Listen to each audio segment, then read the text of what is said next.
Bien, bonjour, je remercie d'abord Armand Riclès de m'avoir invité à faire cette présentation. Je remercie également le conférencier précédent qui a bien éclairé l'histoire et la méthodologie élémentaire qu'on utilise en biogéographie, qui va me permettre d'être un petit peu plus rapide pour vous présenter un cas d'espèce qui, je l'espère, vous intéressera. Alors, il s'agit d'une île dont vous avez sans doute entendu parler à diverses occasions et dont moi-même j'avais peu entendu parler avant de travailler sur sa faune il y a environ une quinzaine d'années. Alors, pour vous éclairer sur le sujet de ma présentation, le titre est un peu une boutade. En l'occurrence, la Nouvelle-Calédonie, dans la littérature géologique classique, on la considère comme un fragment continental qui se serait séparé de l'Australie il y a environ 80 millions d'années. Donc c'est quelque chose qui est vu comme une terre émergée, et que les anciens biogéographes ont considéré de cette manière, avec une faune, une flore qui aurait pu exister depuis donc un laps de temps important de manière terrestre. Or, lorsque l'on consulte les travaux de géologie récents, on s'aperçoit qu'il n'en est rien. L'histoire, en fait, de la Nouvelle-Calédonie, même si elle est basée sur un socle, effectivement, continental et gondwanien, du nom du continent Gondwana, dont elle s'est séparée il y a 80 millions d'années, effectivement, en fait, c'est une histoire très mouvementée qui inclut un certain nombre d'épisodes, notamment d'épisodes tectoniques qui ont conduit à une submersion. Et donc, de ce fait, on peut maintenant la considérer avec un autre regard, un regard qui consiste à la caractériser comme une île océanique, et de manière synonyme, une île darwinienne, c'est-à-dire une île un peu similaire à ce que Darwin a décrit à propos des Galapagos, avec des espèces qui arrivent par dispersion localement, et puis qui évoluent éventuellement vers l'endémisme. Alors c'est une île qui est bien connue de tous les biologistes et des conservationnistes comme ce qu'on appelle un hotspot, un point sensible de la biodiversité. Donc un endroit qui est à la fois très riche, très divers, avec beaucoup d'endémismes, mais en même temps menacé de difficultés de conservation par des activités humaines notamment. C'est une île qui est assez grande, qui est isolée sur la ride de Norfolk. Comme vous voyez, elle est à peu près un millier de kilomètres de l'Australie. Elle se trouve sur une ride qui domine deux fosses océaniques. Et dans la terminologie de Myers et al., en fait, elle est considérée comme un point sensible de la biodiversité, du fait du nombre d'endémiques exceptionnels que l'on trouve sur place, et des endémiques qui possèdent aussi des adaptations remarquables. Et donc, c'est non seulement un endroit où il y a beaucoup de choses, mais il y a également beaucoup d'objets biologiques dont l'étude est intéressante en dehors de l'étude de leur origine. Alors, je vous ai mis quelques paysages en bandeau au bas de la diapositive pour que vous vous rendiez compte. Il s'agit d'une île qui fait 500 km de long environ, une centaine de kilomètres de large, donc une île très allongée, avec des montagnes qui culminent environ à 1600 mètres, et dans lesquelles on trouve des forêts de brume, comme celle que vous voyez tout à fait à gauche, une forêt de brume à 1000 mètres qui est couverte d'épiphytes et de mousse. On trouve également de belles forêts impervirantes, des forêts sèches. On trouve aussi des forêts d'araucaria, comme celle que vous voyez à gauche. En fait, la Nouvelle-Calédonie, c'est l'endroit du monde où les 3/4 d'espèces d'araucaria, c'est ce qu'on appelle les pins colonnaires, se sont développés. Donc c'est un endroit qui effectivement attire le biologiste par la multiplicité des objets d'étude possibles. Et alors, quelle est l'histoire que l'on trouve couramment dans la littérature à propos de l'origine des faunes en Nouvelle-Calédonie? C'est une histoire assez caricaturale, mais qui est très séduisante. C'est une bien jolie histoire qui essaye d'accommoder à la fois la présence d'un bon nombre d'espèces relictes et une géologie exceptionnelle. Donc la géologie exceptionnelle, pour la plupart des gens, il s'agit simplement de l'origine continentale, l'origine gondwanienne du territoire. Et donc dans cette histoire populaire, l'île est un fragment continental sur lequel de nombreuses espèces ont été isolées dès le départ, lorsque ce fragment continental s'est séparé de l'Australie. Et ces espèces ont évolué ultérieurement, depuis 80 millions d'années, auraient évolué, conditionnel, comme autant de paléoendémiques ou de groupes relictes remarquables. Et les théories font une belle part à l'adaptation, notamment au sol métallifère, puisque environ aujourd'hui 40% de la surface de la Nouvelle-Calédonie est couverte de sols latéritiques, dans lesquels des concrétions métalliques se sont formées, dans lesquels il y a une très grande abondance du nickel, du cobalt, du chrome, et qui sont particulièrement stressants pour les végétaux. Et ces sols, en fait, semblent avoir occasionné le développement d'un certain nombre d'espèces endémiques. Donc, dans la vue populaire, on se sépare du Gondwana, on porte avec soi un certain nombre de taxons remarquables, un certain nombre d'espèces remarquables qui se développent sur place et qui se réfugient en quelque sorte sur des sols très spéciaux qui leur permettent de perdurer jusqu'à l'âge actuel. Alors malheureusement, quand on essaye d'avoir une vision un peu critique sur cette histoire que l'on retrouve dans beaucoup de publications jusqu'à il y a encore une dizaine d'années, on s'aperçoit que la géologie n'est pas vraiment en cohérence avec cette belle histoire. Là, je vous ai mis à gauche une planche qui est extraite d'un travail de géologie tectonique récent qui date des débuts des années 2000. Mais bon, c'est une planche qui résume une histoire qui était connue pour une bonne grande partie de ces événements depuis une vingtaine d'années, donc c'est tout de même pas une découverte si récente que cela. Et au cours de cette histoire, d'abord, on s'aperçoit que la Nouvelle-Calédonie a été submergée durant le Paléocène, donc au début de l'ère tertiaire. Elle a été submergée, comme en témoigne en fait une couche relativement continue de terrains qui ont une origine marine, et une origine marine profonde. Et à nouveau, durant l'Éocène, alors c'est indiqué par les deux flèches rouges que vous voyez à droite en haut, à nouveau durant l'Éocène, lors d'événements tectoniques majeurs, la Nouvelle-Calédonie en fait est aux confins de la plaque pacifique et de la plaque australienne. Et la Nouvelle-Calédonie, à cette occasion, est subductée. Elle est au bord de la plaque et elle s'enfonce sous la plaque voisine. Alors en partie seulement, mais cet événement évidemment se passe nécessairement au fond de l'océan, puisque la plaque voisine elle est océanique. Hein. Et donc la Nouvelle-Calédonie est au fond de l'océan, elle est sous la plaque voisine pour une bonne part, et puis elle émerge à nouveau au moment où il y a une sorte d'étirement. Hein. Imaginez une feuille de papier pliée que vous étirez de manière violente, et bien, tout ce qui se trouve sur cette feuille de papier va remonter, hein, en quelque sorte, va avoir un mouvement ascensionnel. La Nouvelle-Calédonie remonte en portant avec elle une partie du manteau lithosphérique. Et ce manteau lithosphérique, c'est précisément des roches qui vont donner naissance plus tard au sol métallifère dont je vous parlais dans la diapositive précédente. Ces roches métallifères, en fait, sont des sols latéritiques qui sont développés sur ce qu'on appelle des roches ultramafiques qui sont le fond de l'océan. Et donc aujourd'hui, quand on parle des mines de nickel en Nouvelle-Calédonie, en fait, on a la très belle preuve géologique de la submersion du territoire il y a environ encore jusqu'à 40 millions d'années. Et en plus, comme vous le voyez sur cette autre figure, tirée du travail d'un autre géologue français qui travaille sur la tectonique de la zone, on voit que la Nouvelle-Calédonie est vraiment parallèle à la limite de la plaque. Donc elle a vraiment été soumise de plein fouet à ces événements tectoniques. Parce qu'on entend quelquefois des personnes qui essaient de concilier la présence d'espèces remarquables endémiques, reliques de groupes anciens sur la Nouvelle-Calédonie avec cette histoire géologique assez étonnante. Et on entend parfois l'idée selon laquelle peut-être il y aurait une partie qui aurait été subductée, une partie qui serait restée au sommet de l'océan et qui serait encore terrestre. En réalité, sur le plan dynamique, il est impossible d'imaginer une telle situation dans la mesure où on a quelque chose de 500 km de long qui a été subducté par son long côté à une profondeur de 70 km. Et donc c'est beaucoup plus intense comme événement, évidemment, qu'une variation du niveau de la mer, même s'il y a des variations de niveau de la mer qui ont pu atteindre des amplitudes de 100 ou 200 mètres. Là, on est vraiment dans un événement d'un ordre de magnitude bien supérieur. Et par conséquent, l'orogénèse néo-calédonienne est également ancienne, puisqu'elle s'est produite à l'occasion de la réémersion de ce bâti calédonien. Et la réémersion a été suivie d'une orogénèse à l'Oligocène, donc c'est assez remarquable, notamment quand on le compare par exemple à l'orogénèse de la Nouvelle-Zélande, un territoire assez fameux également dans la même zone géographique. Et à tel point que ces couches latéritiques dont je vous parlais, qui sont issues des roches du fond de l'océan, en fait, on en trouve 8 différentes, en fait, qui s'étagent du sommet des montagnes jusqu'au littoral, et donc dont les plus anciennes latérites de Nouvelle-Calédonie datent de l'Oligocène. Donc c'est encore là un paysage assez extraordinaire sur le plan géologique et biologique. Alors, comment concilier l'histoire du début? On a des groupes anciens, des groupes relictes, on a des organismes comme les araucarias qui semblent remonter à des écosystèmes qui datent bien avant le milieu de l'ère tertiaire. Et comment concilier cette histoire avec ces événements tectoniques en fait, qui supposent la submersion totale du territoire? Alors il y a eu quelques tentatives récentes, mais qui sont un peu délicates. On vous parlait, M. Seka vous a parlé de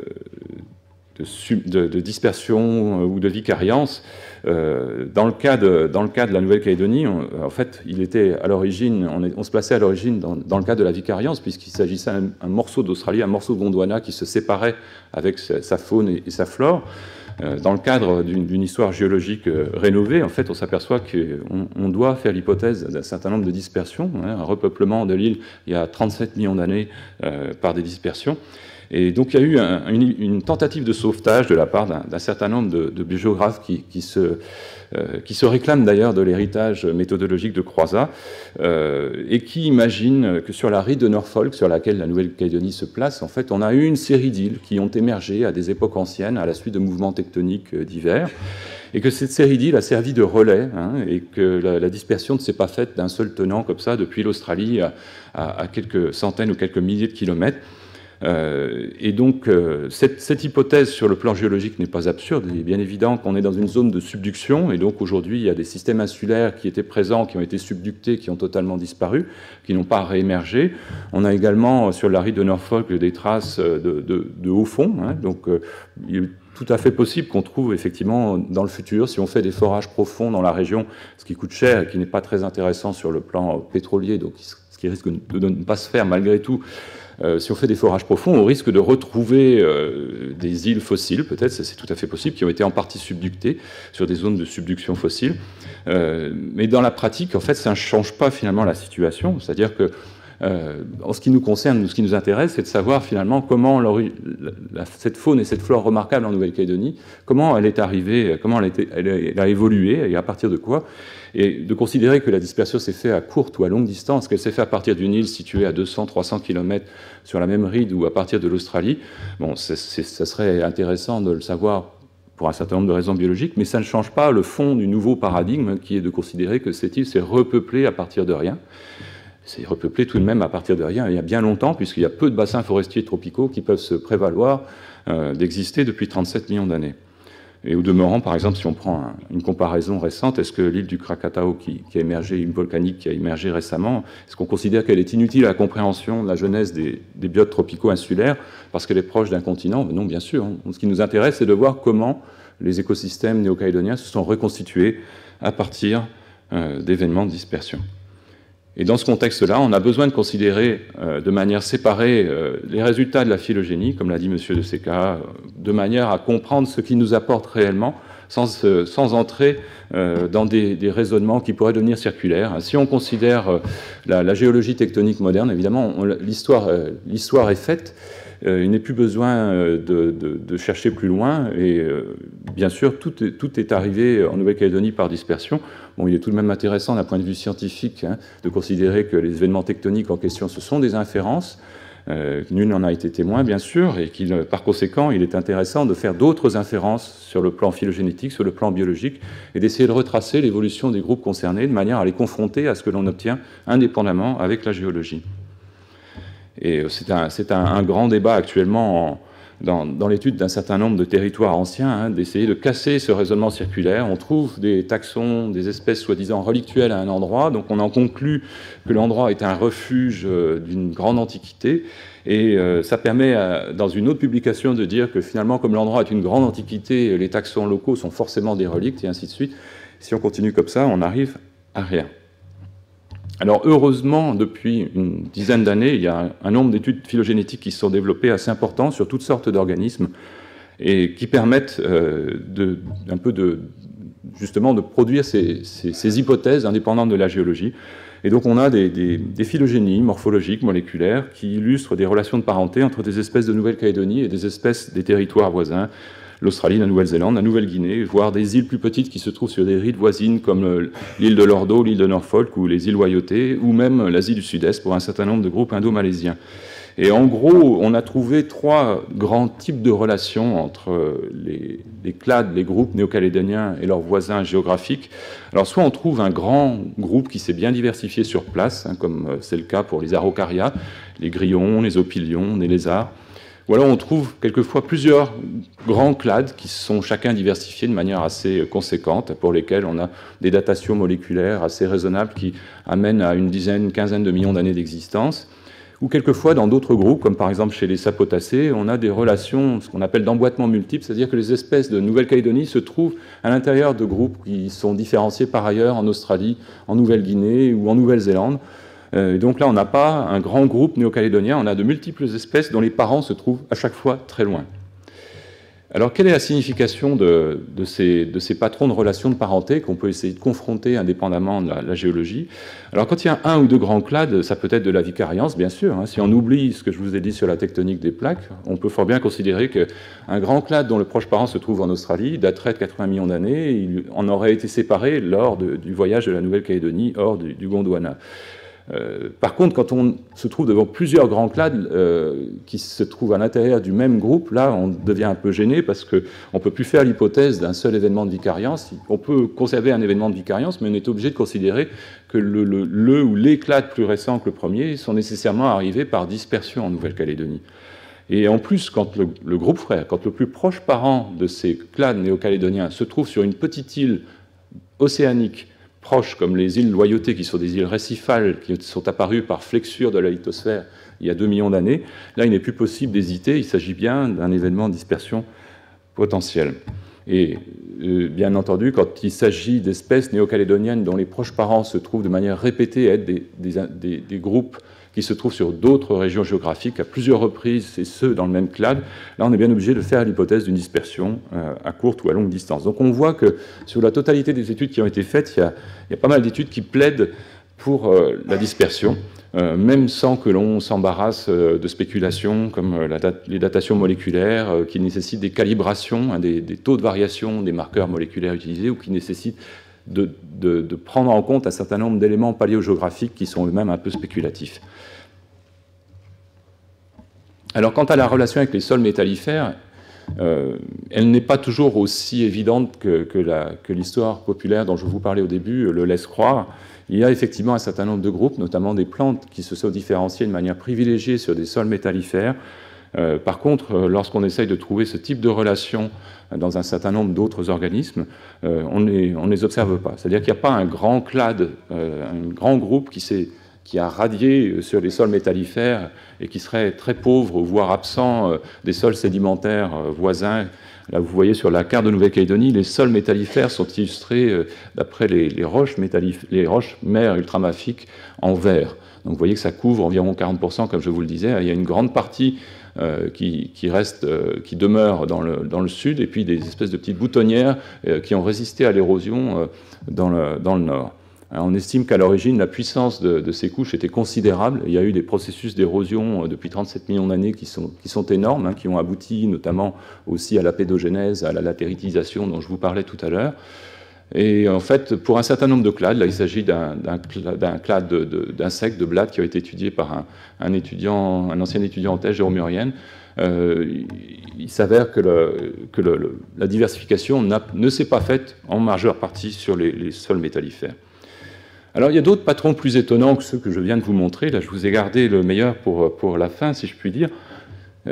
Beaucoup de groupes ont tout de même une nature relictuelle avérée lorsque l'on regarde les relations phylogénétiques. Par exemple, le cas le plus extraordinaire, c'est cette petite plante, ce petit arbuste de sous-bois, qui est en fait le groupe frère de toutes les plantes à fleurs actuelles. C'est-à-dire, c'est le groupe qui s'est différencié le plus précocement à partir d'un ancêtre commun de toutes les plantes à fleurs. Et on ne le trouve actuellement qu'en Nouvelle-Calédonie. On ne le trouve pas à l'état fossile, il n'est pas connu à l'état fossile. Et on ne le trouve qu'en Nouvelle-Calédonie, on ne le trouve pas en Australie, on ne le trouve pas en Nouvelle-Zélande, on ne le trouve pas en Nouvelle-Guinée, ni aux Fidji, ni au Tonga. Donc c'est une énigme. Et c'est particulièrement intéressant parce que c'est une espèce, bien sûr, qui peut nous renseigner sur tout un lot de traits qui sont à l'origine de l'évolution des plantes à fleurs. Alors le second cas emblématique, l'oiseau cagou, alors il est bien connu des gens sur place, c'est un oiseau qui vit dans le sous-bois, qui vole peu, qui a un comportement assez bizarre, qui tape sur le sol pour faire surgir des vers de terre et les manger. Alors vous voyez que localement, il est très fameux, au point qu'on l'associe aux bières produites localement. Alors cette image sera retirée du PDF définitif de manière à préserver le copyright de la marque de bière en question. Et en fait, cet oiseau est une sorte aussi, quelque part, de fossile vivant. C'est un oiseau, en fait, dont les proches parents se trouvent en Amérique du Sud. Et donc, ça a été interprété à la suite d'études phylogénétiques moléculaires morphologiques, soit comme une dispersion, soit comme une vicariance. Et par ailleurs, on a trouvé également des traces fossiles de parents de cet oiseau, mais dont on a du mal à déterminer la nature exacte. Donc là encore, on a quelque chose qui se trouve en Nouvelle-Calédonie, dont les proches parents sont très loin, et on ne comprend pas trop sa présence sur place. Récemment, il y a un cas qui a été déterminé à partir de rien, hein, c'est-à-dire ce sont des petits opilions qui étaient connus. On en a décrit plus d'espèces, c'est un travail qui est réalisé par des collègues de l'université d'Harvard, et ils ont découvert en fait que les proches parents des opilions, des petits faucheux qu'on trouve en Nouvelle-Calédonie, ne se trouvent pas dans les territoires voisins, mais se trouvent en Amérique du Sud et en Afrique. Alors c'est d'autant plus bizarre qu'en Nouvelle-Zélande et en Australie, il existe aussi des opilions de ce type, mais ce ne sont pas des proches parents. Et bon, les études réalisées avec des marqueurs moléculaires et la morphologie semblent vraiment très robustes, hein, et il n'y a pas lieu de les mettre en doute a priori. Il y a aussi d'autres exemples encore plus bizarres sur les plantes, hein, qui relient des groupes néo-calédoniens avec des groupes malgaches ou de répartition mondiale, donc vraiment des répartitions étranges. Puis il y a également un cas qu'on a découvert en fait chez des blattes qui vivent dans des branches mortes dans le sous-bois des forêts tropicales, et qui va un peu dans le même sens, et dont cette blatte néo-calédonienne a des parents relativement lointains et n'est pas apparentée à des organismes de la zone géographique australienne et néo-zélandaise. Alors finalement, qu'est-ce que ces patrons-là phylogénétiques avec ces espèces-là relictes nous disent, puisque là on est vraiment en contradiction, vraiment cette fois-ci assez apparente avec la tectonique, hein.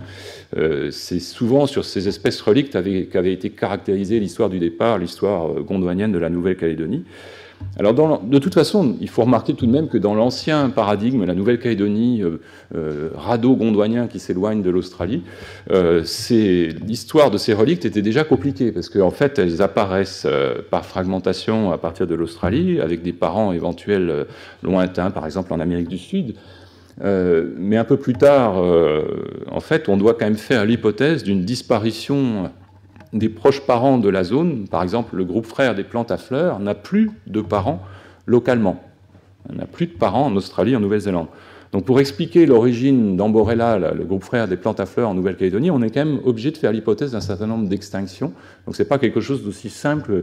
Il ne suffit pas de dire que l'espèce est relicte en Nouvelle-Calédonie pour expliquer sa présence. Encore faut-il supposer beaucoup d'autres événements. Ce n'est pas une histoire simple. Alors, dans le nouveau paradigme de la Nouvelle-Calédonie, qui aurait une histoire tectonique mouvementée, la plupart de ces patrons, en fait, impliquent la disparition de toute vie terrestre en Nouvelle-Calédonie. Vous voyez, dans la vignette du milieu, là, on voit la Nouvelle-Calédonie est vide de terre immergée, hein, n'est pas grisée. Donc, nécessairement, ces espèces, ces groupes relictes disparaissent.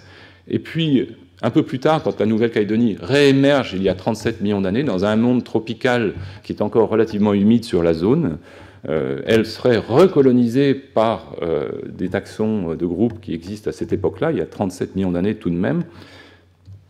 Et puis ensuite, plus tardivement, donc éventuellement à l'Oligocène ou au Miocène, les apparentés qui existaient encore en Australie avant son aridification ou en Nouvelle-Zélande avant son refroidissement, puisque maintenant c'est un territoire tempéré, ces taxons auraient disparu. Donc vous voyez qu'on rajoute une couche d'événements à l'histoire précédente, hein. Bon, là en l'occurrence, pour le moment, seule la géologie nous y oblige.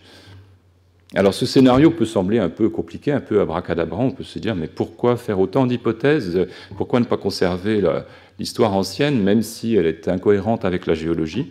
Alors il faut quand même se rappeler aussi que dans un certain nombre d'autres cas qui ne concernent pas la Nouvelle-Calédonie, en fait, on admet couramment de tels scénarios quand on a des traces fossiles qui leur donnent substance.